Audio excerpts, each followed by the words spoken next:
खिलौने वाला खेल खिलौने लेके आया रे, आया रे, आया रे, खिलौने वाला खेल खिलौने लेके आया रे, आया रे, आया रे, खिलौने वाला खेल खिलौने लेके आया रे। भैया राम राम। हमें बुंदेली चुगली से नीरज और देश दुनिया में लोकप्रिय हो तो नहीं चले बुंदेली चुगली देखे तो हमने खबर भैया ये भी रहेगी पृथ्वीपुर में भैया उपचुनाव है। उपचुनाव में भाजपा ने अपना प्रत्याशी उतारू और पूरी पार्टी संगठन सबके सब विकास के मुद्दा पे पिल पड़े। लेकिन विकास के मुद्दा से शुरू हो चुनाव जो कब सामंतवाद के लेके घूमन लगू और तो नहीं चलो। और जब नहीं चलो तो हमने कहा हमें पता मान लिया कि सामंतवाद है कहाँ सो सर को कहाँ घुसो की के घरे घुसो कौन कुलिया में। लेकिन जब कचू चीज़ खोजो तो मिल जाए। जाना पहुँचे कार होते पहुँचे पत्रकार। तो हम भी पहुँच गए। पहुँचे तो मिल गए हमें दो चेहरा मिल गई। तो गणेश नायक हते ही सुनते तो बत का हो ही गो और बेसकार हते सामंतवाद के। लेकिन शुरुआत कहाँ से हुई थी सामंतवाद की जा जरूर होती। सो हम पहुँच गए साहू जी के तहत। राजेश साहू के घर जब पहुँचे तो राजेश साहू की जो तकलीफ पीड़ा थी एक परिवार की जो कुर्बानी सामंतवाद से भई है वह जरूर देखने मिली। और अगर जब कुर्बानी लोगों ने याद कर ली तो भाजपा का फायदा हो सका तो कांग्रेस की मुश्किलें बढ़ जाएं। कहा से खून से सने हाथ अन्याय के धरातल में इतने बुरे छलत कि न्याय के धरातल पे हाथ कट जाए अन्याय के। हालांकि नितिन सिंह बुंदेला जो है तो पे कांग्रेस के प्रत्याशी उनकी छवि पे अब ऐसा कौन दाग नहीं है ना उनके ऊपर कौन से आरोप प्रत्यारोप है। लेकिन उनके परिवार की जो गलतियां हैं वे आज उनकी राजनीति की राय में रोड़ा बन गई।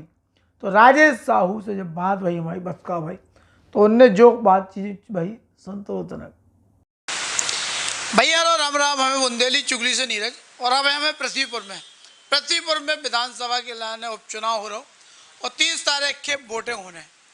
इस चुनाव में विकास से भाजपा ने चुनाव को मुद्दा शुरू करो तो और जो पूरा चुनाव अब सामंतवाद के लेके आगो।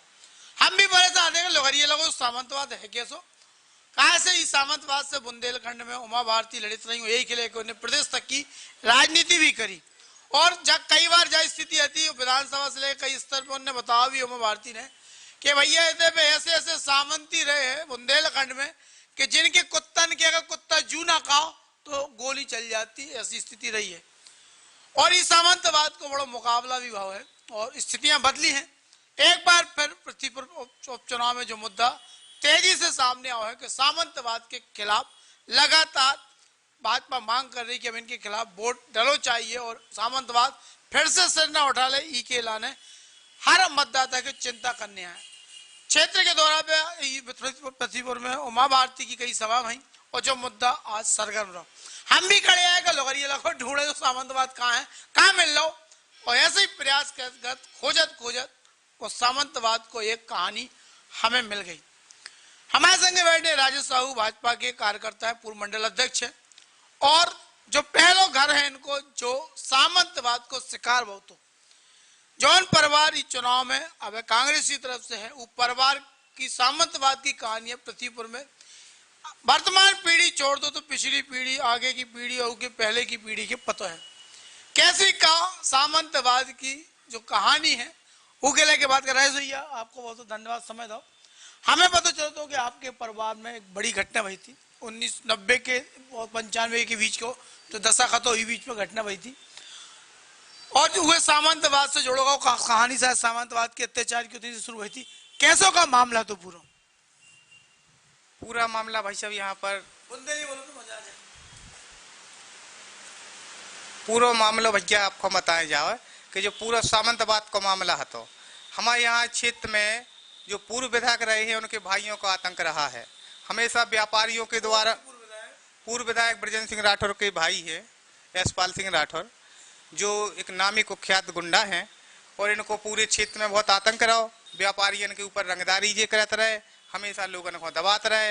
इनका आतंक का हमेशा से एक शोषित गरीबों को डराना धमकाना उनसे बूटों को लेना रंगदारियाँ करना ऐसे ही एक हमें परिवार में भी इन्होंने बहुत बड़ी घटना घटी थी।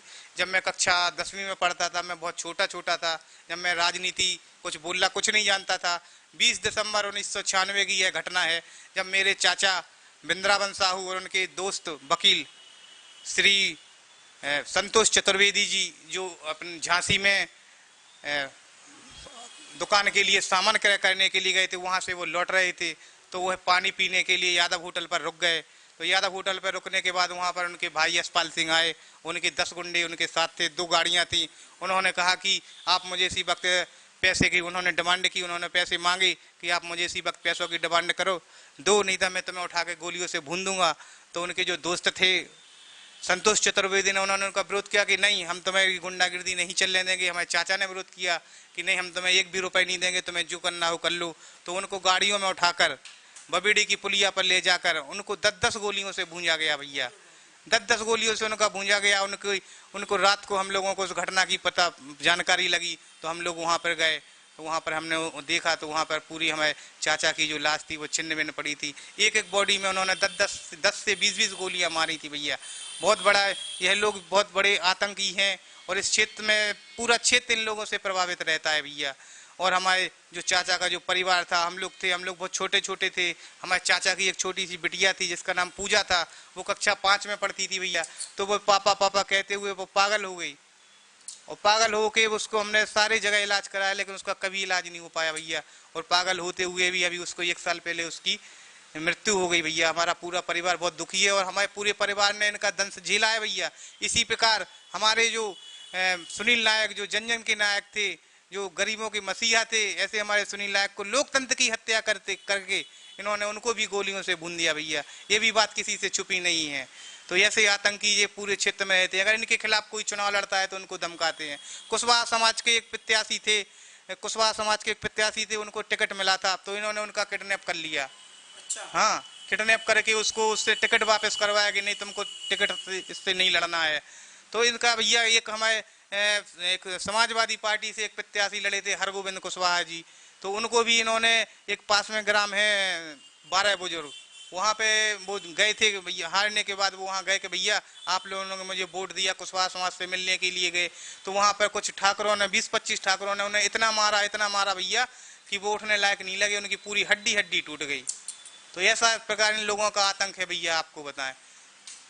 नहीं, जैसे आपसे चर्चा भई थी हमारी, तो आपने बताओ तो कि पहले इनके पास कछु ना तो, और जब आप कहते घटना करी के बाद फिर इनके अत्याचार को सिलसिला शुरू हुआ, लूट वो कमावो, क्या कहानी थी वह भैया? हम आपसे पूछना चाहते हैं इस मंच के माध्यम से और इस बुंदेली चैनल के माध्यम से, नीरज भैया जी आप यहाँ हमें इंटरव्यू लेने आए, उसके लिए मैं आपको बहुत बहुत बधाई देता हूँ। और मैं बताना चाहता हूँ भैया आपको कि आप इनके बारे में सन 90 का इतिहास देख लें, सन 88 का इतिहास देख लें कि इनके पास कितनी प्रॉपर्टी थी।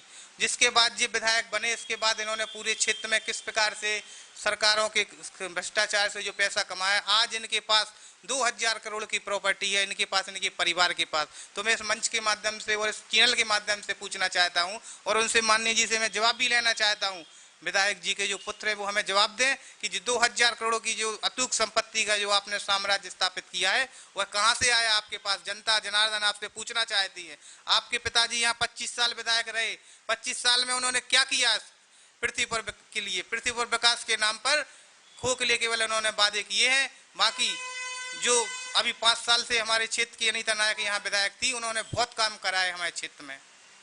आपके जो चाचा जी थे जिनकी हत्या हुई थी, वो मामले में न्यायालय में मामला दर्ज हो, पुलिस ने दर्ज करो तो मामला फिर का फैसला हो, का स्थिति हुई थी, उनमें कैसे न्याय मिले तू मामले में? भैया मैं आपको बताना चाहता हूँ कि उस समय इतना आतंक था, उस समय माननीय दिग्विजय सिंह की सरकार थी और इन लोगों का इतना आतंक था कि थानेदार उनका केस लेने के लिए कोई यहाँ तैयार नहीं था। तो रागाभूषण जो टीआई थे उस समय, तो उनको एक टीम गठित की गई थी, उस टीम में उन्हें रखा गया था। तो रागाभूषण जो टीआई था वो बहुत ईमानदार था, उसने अपनी ईमानदारी का परिचय देते हुए उस केस को रजिस्टर्ड किया। और हमारी बहन दीदी उमा भारती ने 10 दिन अनशन किया, यहाँ सड़क पे आके पूरे हमें व्यापारी भाइयों ने भी बहुत साथ दिया और कम से कम 10 दिन पूरे व्यापार यहाँ का बंद रहा। हमारी बहन दीदी उमा भारती जी ने यहाँ 10 दिन आमरण अनशन किया। उसके बाद जब कहीं जाकर कांग्रेस सरकार के कान पर जू रहेंगी, तब इनके खिलाफ यह केस दर्ज किया गया। इस केस को पूरे दबाने की कोशिश की गई। कोर्ट से कभी फैसला हो तो सजा जा भाई कि बरी हो गई तुम्हें। कोर्ट में भैया क्या हुआ कि कोर्ट में जब यह मामला गया तो ये इसमें इनको सजा होनी थी, तो इन्होंने क्या किया कि 5 साल ये जेल में रहे उस केस में, हमारे केस में। तो 5 साल जेल में रहने के बाद इन्होंने इस केस को उत्तर प्रदेश में ट्रांसफर करा लिया। अच्छा। अपनी राजनीतिक पकड़ होने के कारण इन्होंने इस केस को पूरा उत्तर प्रदेश में ट्रांसफर करा लिया, और उत्तर प्रदेश में इन्होंने ट्रांसफर करा के और उसमें लमसम करके उस केस को वहीं पर निपटा दिया। लेकिन उसके खिलाफ भी हमने लखनऊ हाई कोर्ट में अपील की थी, वो केस भी बहुत पेंडिंग पड़ा हुआ है अभी। उस केस में जी अभी उस पर अपील है, उस केस में अभी पेंडिंग है वो केस। जय भैया राजेश साहू, भले ही विकास की बात हो, तमाम दुनिया भर की बात हो रही थी, लेकिन सामंतवाद की जो बात हो रही थी बार बार कि सामंतवाद एक बड़ा मुद्दा है। सामंतवाद की असली कहानी के जो बता रहे कि इनके चाचा की हत्या के बाद बिटिया पागल हो गई, 5 साल की बिटिया, और फिर उसकी मौत हो गई। दुखद एक परिवार तहस नहस हो जाता है, एक परिवार की कहानी है। जाइए इसे हम कहानी लेके आए कि भैया अगर कहूँ ना कहूँ, आदमी बिलर रहा हो या कौन बातचीत हो रही हो या सामंतवाद को पचना रहो कि सामंतवाद नहीं है, तो भ्रम की स्थिति में रहो। कैसे भाजपा कांग्रेस की अपनी अपनी बात हो सकती, लेकिन क्षेत्र की जनता ने जो अत्याचार सहे हैं उनके मुकाबला के ऐलान है। अगर कोई आगे आओ है और लड़ो है तो जो परिवार है केन ने बताओ कि लखनऊ कोर्ट तक अपील करी है, लेकिन उसके बाद भी आरोपी अपने प्रभाव से बचे रह गए और जेल में 5 साल काट के अबे हाल बाहर है। अबे भैया मैं ऐसी सामंतवाद की जो कहानियां लेके आए, शायद भ्रम की स्थिति मतदाता से दूर हो, ये की पूरी कोशिश करे बुंदेली चुगली टीम।